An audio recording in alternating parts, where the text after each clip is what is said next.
అందరికీ నమస్కారం అండి. నేను మీ సుహాస్ని. ఇక్కడైతే అమ్మ వాళ్ళ ఇంటి దగ్గరికి వచ్చున్నాను. ఏంటంటే కొద్దిగా నాన్నకి కాలికి దెబ్బ తగిలింది. అందుకోసం అయితే కొద్దిగా పనిలో సాయం చేద్దాం అని చెప్పి వచ్చాను. నాన్నకైతే మహాశివరాత్రి రోజు అయితే దెబ్బ తగిలిందండి. కాలుకి 2 మోచిప్పల దగ్గర, అదేవిధంగా కాలు పాదం దగ్గర కొద్దిగా చర్మం బాగా కొట్టేసుకుంది.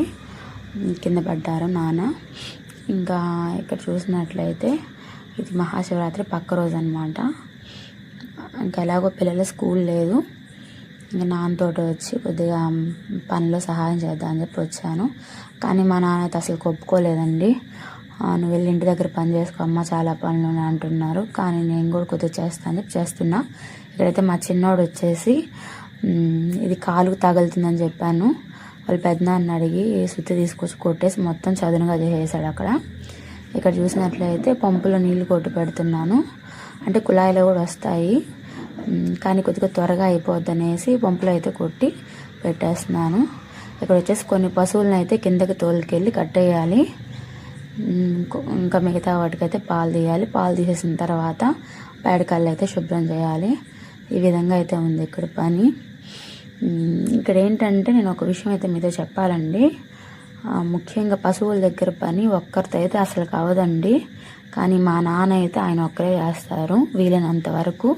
కానీ పని ఎక్కువగా ఉన్నప్పుడు, లేదంటే ఇంకేమైనా పని ఉన్నప్పుడు మేము వచ్చి కొద్దిగా హెల్ప్ చేస్తాము. ఆరోగ్యం బాగాలేనప్పుడు మిగతా రోజుల్లో అయితే ఆయనే చేస్తారు. ఎందుకు చెప్తున్నా అంటే ఈ విషయం, అన్ని రోజులు ఒకేలా ఉండవండి. అందుకని చెప్పేసి పాలు తీయడం అంటే ఒక్కరే తీయడం అంటే అవదు. పాలు తీసేది కూడా ఇంట్లో కొంతమంది కూడా నేర్చుకోవాలి. అంటే కొద్దిగా హెల్త్ బాగాలేనప్పుడు మా నాన్న తీస్తారండి, లేదంటే నేను తీస్తాను. ఇక్కడైతే ఇంకా పాలు తీస్తున్నాను నేను. అన్ని పనులు ఒకరే చేయాలన్నా, అన్ని రోజులు ఒకేలా ఉండాలన్నా ఉండవండి. అందుకని చెప్పేసి ఏ పని కూడా మొహమాటం లేకుండా, మనం ఎలాంటి నామోషికి వెళ్ళకుండా చేసుకోవాలి. మన పనులు మనం చేసుకోగలిగినప్పుడు ఎదుటి వాళ్ళ మీద ఆధారపడడం అనేది చాలా వరకు తక్కువగా ఉంటుంది. మా నాన్న వీలైనంత వరకు ఆయనే చేస్తారు. ఇంకా తప్పదు అన్న టైంలో మేము వచ్చి చేసినా కూడా అప్పుడు కూడా వద్దులే అమ్మ నేను చేసుకుంటా అంటారు. ఇక్కడైతే ఈ విధంగా ఉంది. ఇంకా పేడైతే ఎత్తేసి ఎరువు దెబ్బలు పోసి రావాలి. మొత్తం అయితే ఇలా ఉంది. దోనతెరలు కూడా 4 ఉంటాయండి. అంటే మేము అన్నీ ఒకే చోట కట్టేము, కొద్దిగా అక్కడ ఇక్కడ అన్నట్లు కట్టేస్తాము. కొన్ని కింద కట్టేయాలి, కొన్ని ఇంటి దగ్గర కట్టేస్తాం. ఆ విధంగా ఉంటుంది. కానీ పశువులకి సంబంధించి అయితే ఒక ఏరియా ఉండి ఎరువు దెబ్బేసుకొని గడ్డికి సంబంధించి పశువులు కట్టేయడానికి దోనతెర ఒకటేగా ఉండి పెద్దదిగా చేసుకున్నట్లయితే అంత కష్టమేం కాదండి. ఇది ఒక దగ్గర అంటే పని చేయకుండా మన సొంత పని మనం చేసుకుంటాం. ముఖ్యంగా చెప్పాల్సిన విషయం ఏంటంటే, వ్యవసాయం పశువులకు సంబంధించి చేసే పని చాలా చిన్న చూపుగా చూస్తారు. కానీ ఈ 2 పనులకు మించింది ఇంకొకటి లేదండి. నాకు కొద్దిగా అవగాహనతో చెప్తున్నాను. అంటే మన సొంత పని మనమే ఓనర్ ఇక్కడ. అంటే మనకు నచ్చినప్పుడు చేసుకుంటాం, లేదంటే కామ్గా కూర్చుంటాం. అంటే మనల్ని ఇంకెవరు ఇక్కడ చేయమని చెప్పి ఒత్తిడి అయితే ఉండదు. కానీ వీలైనంత వరకు పశువుల దగ్గర ముఖ్యంగా చెప్తున్నాను, మళ్ళీ ఒకరితో అయితే అస్సలు అవ్వదు. ఇంట్లో అంటే ఆ మనిషి లేనప్పుడు, అంటే పశువుల దగ్గర చేసే ఇంట్లో అంటే అందరూ చేస్తారనే ఉండదండి. కొంతమంది చేస్తారు, కొంతమంది చేయరు. కానీ ఇంకొకరు ఆల్టర్నేట్గా సాయం చేసే వాళ్ళు అయితే ఉండాలి. ఇక్కడైతే నేను కూడా చేయనండి, చాలా తక్కువ నేను చేయడం కూడా. ఇప్పుడు ఈరోజు కూడా నాన్న కాలుకి దెబ్బ తగిలినా కూడా అంతా పని అయితే నేనేం చేయలేదు. పశువులు తోలుకొచ్చి కింద కట్టేయడం, అలాగే పేడ కళ్ళు అయితే తీసేసాను. అది కూడా వద్దన్నారు నాన్న. ఇంకా నేను ఇంకా ఒప్పుకోకుండా చేసిన పని అయితే అది పాలు తీసాను అంతే.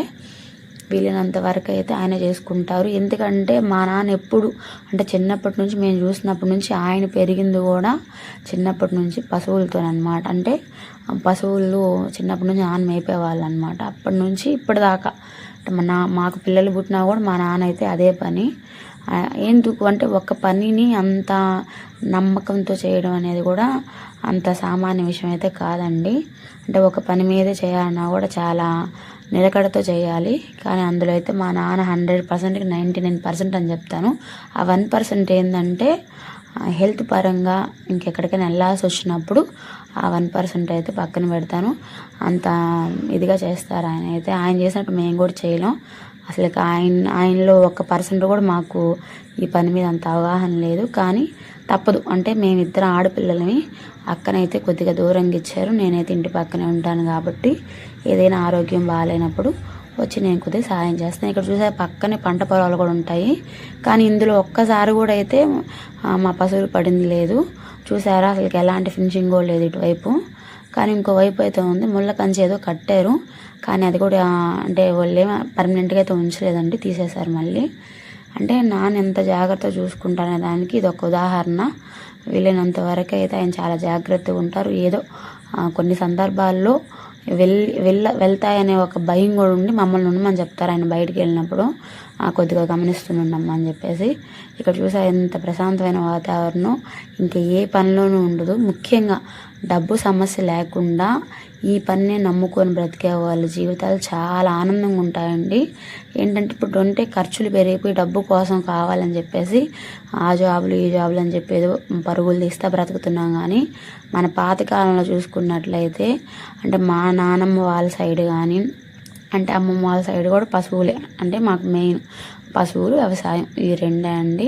ఇంకా కాలక్రమేణా ఇంకా జాబులని అవని ఇవని. కానీ నాకైతే వ్యవసాయం చేసుకోవడం పశువులతో, అంటే పశువులు ఒక 2 ఆవులైనా అండి, మరీ ఇన్ననే కాదు, 2 ఆవులైనా వీలైనంత వరకు మన ఇంట్లో పాలకు సంబంధించి అలా గడిచిపోతూ ఒక చిన్న పూరిల్లున్న బ్రతికివచ్చు అనే మనస్తత్వం నాదండి.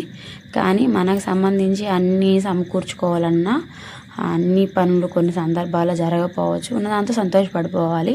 ఇక్కడ చూసినట్లయితే ఈ విధంగా ఉంది. వాతావరణం అయితే చాలా బాగుంటుంది ఇక్కడ. ఇది వచ్చేసి నీళ్ళ చెరువు అనమాట. అంటే పంట పొలాలకి నీళ్ళన్నీ అక్కడ స్టోర్ చేసి పెట్టుకుంటారు. చూడడానికి ఇదంతా పైనంతా పాచి వచ్చేసింది. నార్మల్గా అయితే వాటర్ తామర పూలు అవి ఉంటాయి, చాలా బాగుంటుంది ఇక్కడ. కానీ వాటర్ అయితే చాలా ఎక్కువ వచ్చేసాయి ఈసారి. పశువుల దగ్గర కూడా వచ్చాయి కొద్దిగా. ఈ విధంగా అయితే ఉందండి మా నాన్న జీవితం. ఈ పశువులు ఈ పచ్చదనంతోనే ఆయన సగం జీవితం అయితే పూర్తయిపోయింది. ఇంకా మిగతా సగం ఏదైనా ఉందంటే ఇంకా అది మా పిల్లల్ని చూసుకుంటూ ఇంకా మా అమ్మని చూసుకుంటూ ఉండమంటాం. కానీ అలా కూడా ఆయన ఉండరు. ఇంకా మొత్తం పేడకలంతా శుభ్రం అయిపోయింది. ఇంక ఈ బకెట్ అయితే కడిగేస్తున్నాను. డీజిల్ నేను మొయ్యలేక ఈ బకెట్ని పెట్టుకున్నానండి.